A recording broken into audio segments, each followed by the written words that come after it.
Hello friend, तो कैसे हो आप सभी। स्वागत करते हैं आप सभी के अवस्थी जी को इसमें। तो फ्रेंड, आज जो है कि बिहार स्टेट परीक्षा 2026 के लिए एक प्रीवियस ईयर का क्वेश्चन पेपर लेके आए हुए हैं, जो शिक्षण और कला का प्रीवियस ईयर क्वेश्चन पेपर है। देखिए, ये पेपर 1 और पेपर 2 दोनों के लिए इंपॉर्टेंट है, तो दोनों इसे पूरा कंप्लीट कर लीजिएगा।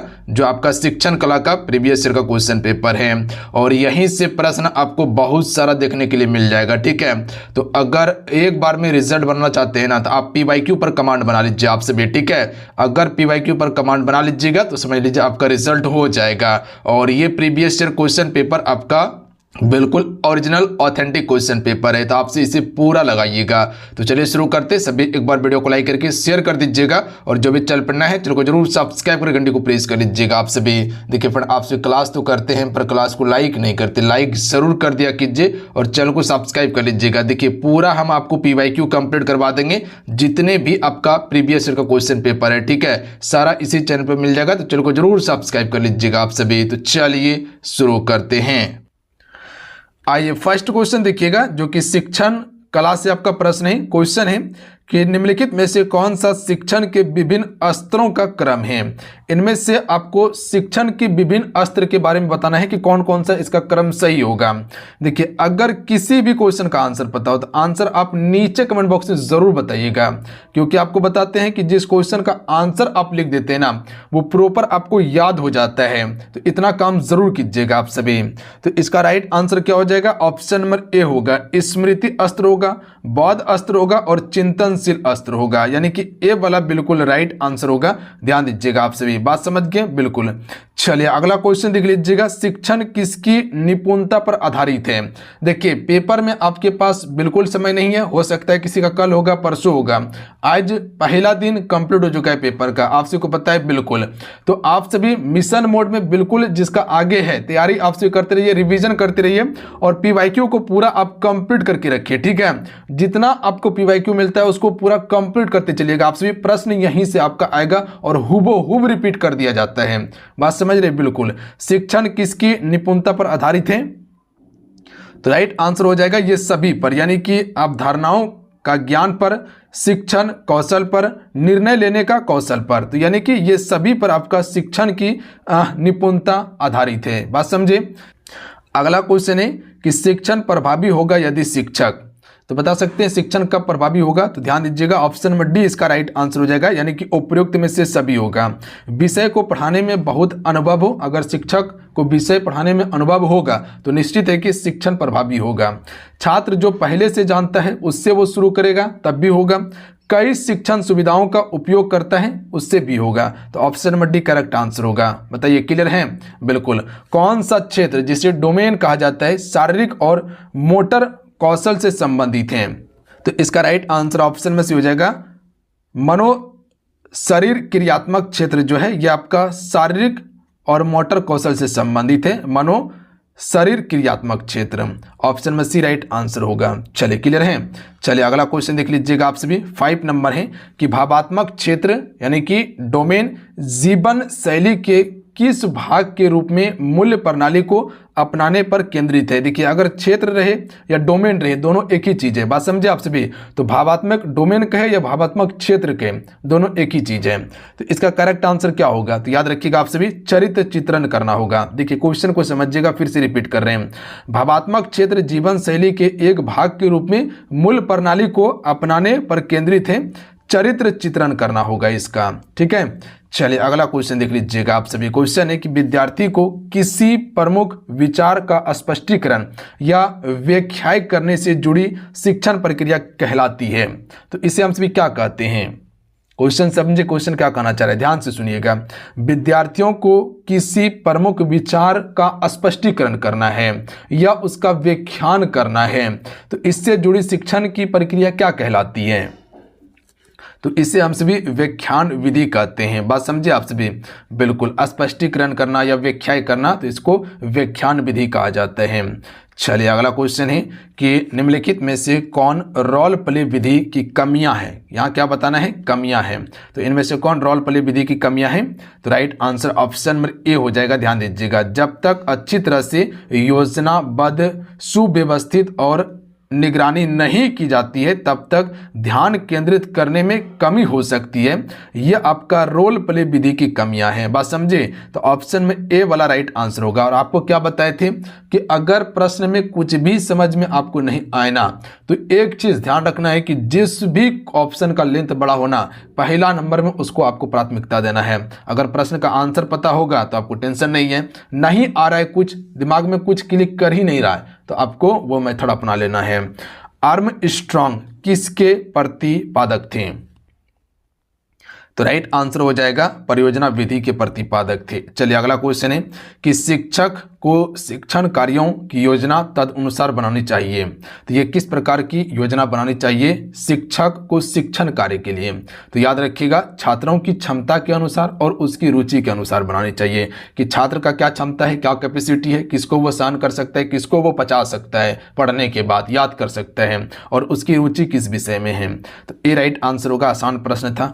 अगला क्वेश्चन है कि कक्षा में चर्चा शुरू करने के लिए विचारों उत्तेजक प्रश्न पूछना, ये आपका किसका एक उदाहरण है? संलग्न होना इसी का ये उदाहरण है। तो option number D right answer होगा, ध्यान दीजिएगा आप सभी। चलिए अगला क्वेश्चन है कि सूक्ष्म शिक्षण की अवधि को सरल करने के लिए एक छोटा शिक्षण अनुभव आपको बताना है। बता सकते हैं कितने मिनट का हो सकता है? क्या 30 से 50 मिनट, 1 घंटा, या 2 से 3 घंटा का हो सकता है? तो कह सकते भैया जी नहीं, अगर सरल करना है ना तो याद रखिएगा छोटा करना है तो 5 से 10 मिनट होगा। ऑप्शन नंबर क्या हो जाएगा? एक करेक्ट आंसर होगा। अगला क्वेश्चन है कि टीम शिक्षण की विशेषता है। तो देखिए टीम शिक्षण की विशेषता क्या है? तो राइट आंसर हो जाएगा ऑप्शन नंबर डी, ये सभी हो जाएगा, यानी कि उपयुक्त में से सभी। पहला ऑप्शन है कि टीम शिक्षण में सारी जिम्मेदारी सभी शिक्षकों पर होती है, बिल्कुल ये सही कथन है, टीम शिक्षण में ध्यान दीजिएगा। दूसरा है कि टीम शिक्षण में शिक्षकों को अपनी गतिविधियां स्वयं तय करने की आवश्यकता होती है, ये भी बिल्कुल सही कथन है। तीसरा है कि विद्यार्थियों, स्कूलों और अन्य चीज़ों की आवश्यकताओं पर विचार किया जाता है, ये भी इसका बिल्कुल सही कथन है, यानी कि तीनों इसका बिल्कुल टीम शिक्षण की विशेषता है। चलिए अगला है कि शिक्षण और सीखना समग्र शैक्षिक प्रक्रिया में शामिल जुड़वा डैश है। इनमें से बता सकते हैं कि शिक्षण और सीखना समग्र शैक्षणिक प्रक्रिया में शामिल जुड़वा क्या हो सकता है? इसमें क्या प्रक्रिया होगा, उद्देश्य होगा, या गतिविधि या भागीदारी होगा? तो ध्यान दीजिएगा आप सभी, सी राइट आंसर होगा, गतिविधियां इसका बिल्कुल राइट आंसर होगा। देखिए क्वेश्चन में 13 को आप ध्यान से समझिएगा, क्वेश्चन क्या कहना चाह रहा है। देखिए शिक्षण और सीखना समग्र शैक्षिक प्रक्रिया में शामिल जुड़वा गतिविधियां है, याद रखिएगा आप सभी। अगला क्वेश्चन है 14 नंबर का राइट आंसर कीजिएगा आप सभी। तो निम्नलिखित में से सततात्मक प्रशासन की विशेषता नहीं है,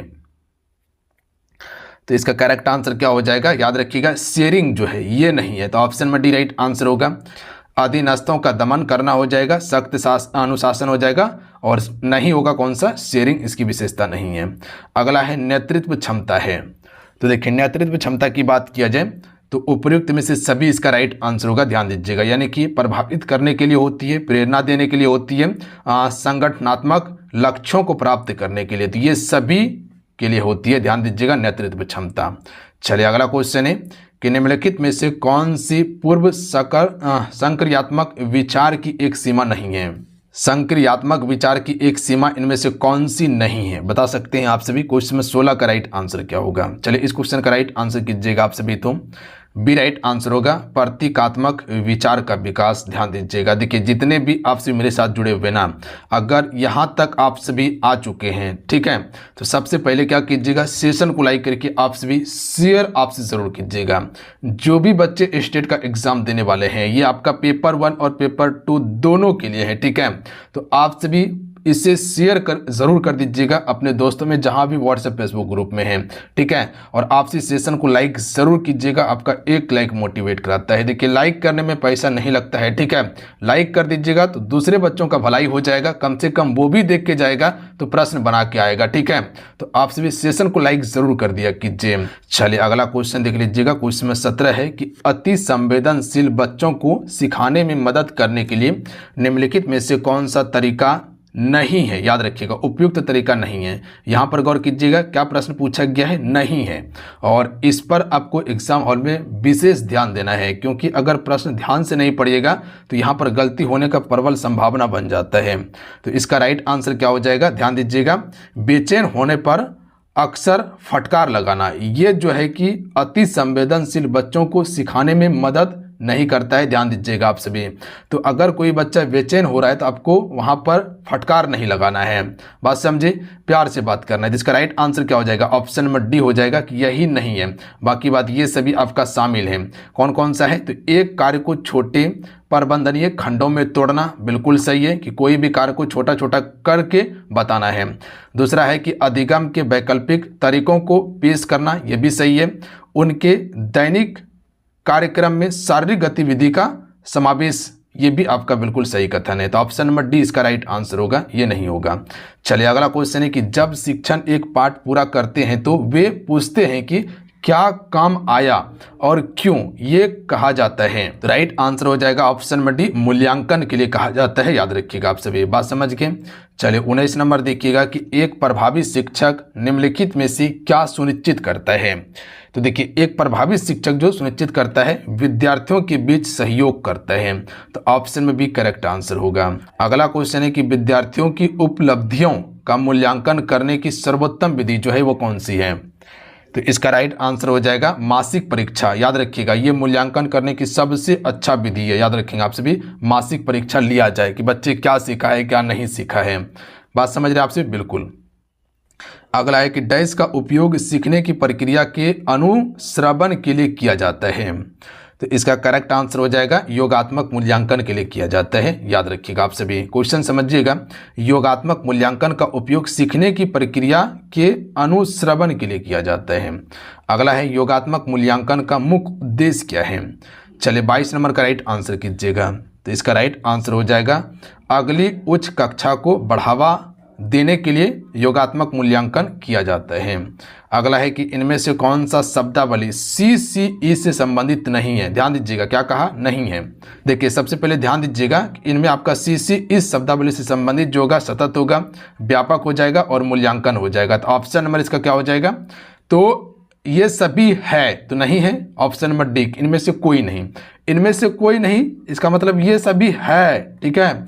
ऑप्शन इसका ऑप्शन नंबर डी होगा कि इसमें वो ऑप्शन है ही नहीं। बात समझ गए आप सभी, तो ये सभी है। अगला क्वेश्चन है कि इनमें से कौन सी पाठचर्या की प्राकृतिक है। देखिए यहाँ पर क्वेश्चन गलती होने की संभावना है, ध्यान दीजिएगा आप सभी। क्वेश्चन में ऑप्शन जो दिया गया है ये सभी तो आपका शब्दावली CCE से संबंधित है, तो नहीं है इनमें से कोई नहीं। अगर कोई ऑप्शन यहाँ पर आता तो वो नहीं होता, बात समझे, बिल्कुल।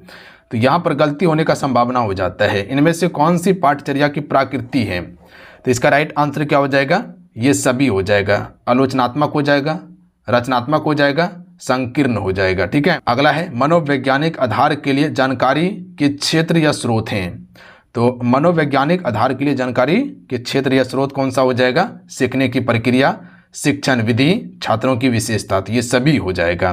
डी राइट आंसर होगा। सीखना एक स्वाभाविक क्रिया है, तो राइट आंसर होगा जीवित जीव का। तो सीखना एक स्वाभाविक प्रक्रिया किसका है, तो जो जीवित जीव है इसका। जैसे कि हम एक जीवित जीव है तो कुछ ना कुछ सीखते रहते हैं। अगला है यदि कोई छात्र कक्षा में प्रश्नों का उत्तर देने में असमर्थ है तो शिक्षक को क्या करना चाहिए। क्या उसको मारना चाहिए या उसका बेइज्जती कर देना चाहिए, बता सकते हैं क्या करना चाहिए उसको। तो याद रखिएगा, यह समझने का प्रयास करे कि वह प्रश्न का उत्तर देने में असमर्थ क्यों था। क्या वो बच्चे प्रश्न याद नहीं कर पाया या समझ में नहीं आया, तो आपको क्या करना है, वो चीज़ें फिर से आपको समझाना है। बात समझे। तो यहाँ पर उल्टा हो जाता है कि जो बच्चे सवाल का जवाब नहीं दे पाया तो उसको बोलेगा क्या पढ़ता है फिर तुम, इसका मतलब तुम नहीं पढ़ता है। बात समझे। तो सबसे पहले कारण को समझिए कि क्या बच्चा पढ़ रहा था कि नहीं पढ़ रहा था। अगला है कि शिक्षण प्रक्रिया के किस तत्व में विषय वस्तु के बारे में सोचना और फिर उसे ऐसे रूप में परावर्तित करना शामिल है जिस पर वो छात्र सबसे अच्छी प्रतिक्रिया दे सके। तो इसका राइट आंसर ऑप्शन में से हो जाएगा चिंतनशील मूल्यांकन होगा। ध्यान दीजिएगा आप सभी, क्वेश्चन समझिए।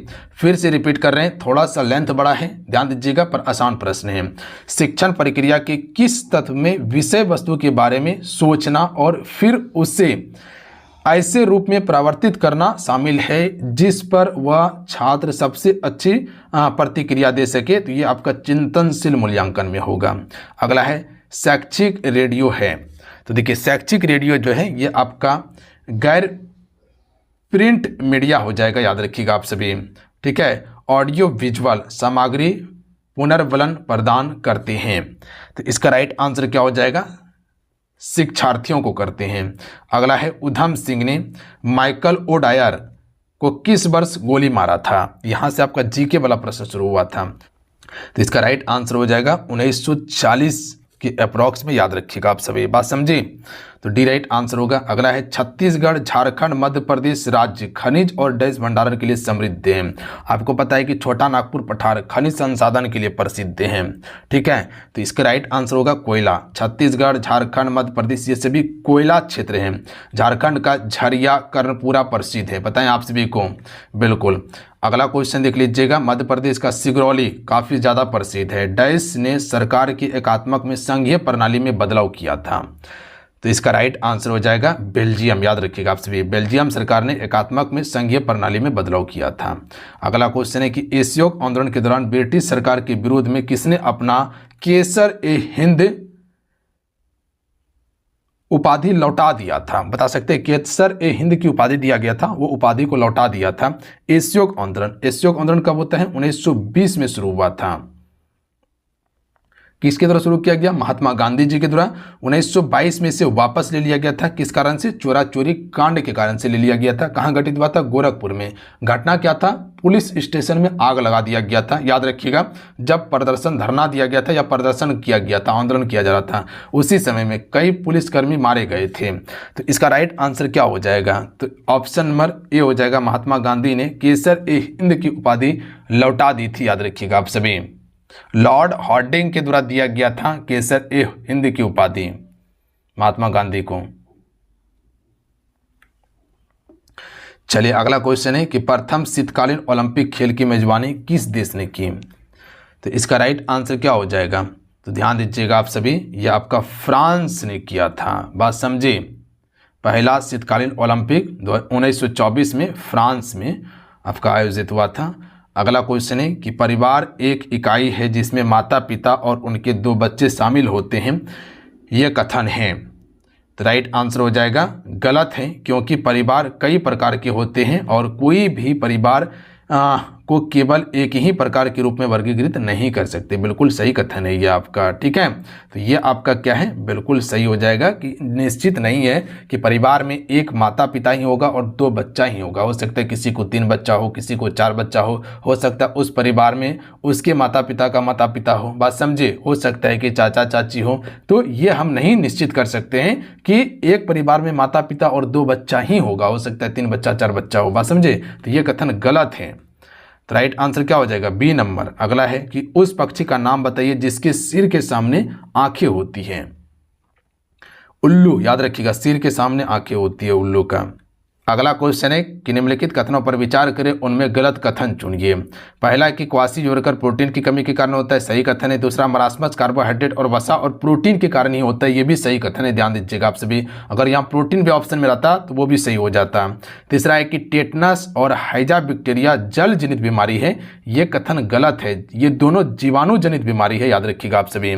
कौन सा? जीवाणु जनित बीमारी है। टेटनस भी आपका जीवाणु के कारण होता है और हाइजा भी आपका जीवाणु के कारण होता है, ना कि जल जनित बीमारी है। बात समझे? उसके बाद है पोलियो और हेपेटाइटिस वायरस के कारण होती है, यह भी सही कथन है। तो ऑप्शन नंबर सी वाला इसका गलत है। अगला है खाद और डैश से भरपूर होती है, इसलिए यह मिट्टी की उर्वरता में सुधार करती है। तो खाद जो है पोषक तत्व और कार्बनिक पदार्थ से भरपूर होती है, इसीलिए मिट्टी की उर्वरता में सुधार करती है। तो option number C right answer होगा। बात समझ गए आपसे? बिल्कुल ध्यान दीजिएगा आप सभी। तो चलिए आज कितना ही, आज की सेशन में कुल आपको 39 प्रश्न कंप्लीट करवाए हैं। ठीक है, जो प्रश्न था वो हम आपको कंप्लीट करवा दिए हैं। आज का सेशन कैसा लगा आप सभी को नीचे कमेंट करके जरूर बताइएगा। इससे पहले 3 प्रीवियस ईयर क्वेश्चन पेपर हम शिक्षण कला का करवा दिए थे, जाके देख लीजिएगा। और जिसका भी सोशल साइंस है पेपर 1 वालों के लिए, वो भी जाके देख लीजिएगा, उसको भी हम कंप्लीट करवा दिए हैं। तो मिलते हैं। जय हिंद, वंदे मातरम। ध्यान रखिएगा, पढ़ाई करते रहिएगा। जाते जाते वीडियो को लाइक करके शेयर कर दीजिएगा आप सभी। जय हिंद।